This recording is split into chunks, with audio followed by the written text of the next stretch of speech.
Бүтпөгөн талаш. Реалбы же Барселонабы. Бирок ар бир кыргыз үчүн чечимди кабыл алып койду окшойт. Анткени бизде Жалал Абадта Барселонанын академиясы ачылган. Бул эмнени билдирет?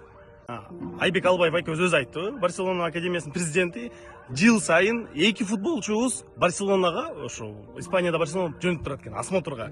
Эгер Кудай буйрса бирөөсү өтүп калса, чоң футболго дагы аябай чоң мүмкүнчүлүктөр бар экен. Жакында Мурас Юнайтед клубу барып Тренчиндин акциясын сатып алды. Тренчиндин футболисттери Европага кетет. Бул нерсе мен эмнени түшүндүрүм келет? Демек, бизде система курулуп атат. Кадимкидей. Академияга кел. Мурас Юнайтедке келесиңби? Барселонага келесиңби? Анан кийин кайра Тренчинге өтөсүңбү? Анан дальше Барселонага кетесиңби? Кадимкидей жолдор ачык.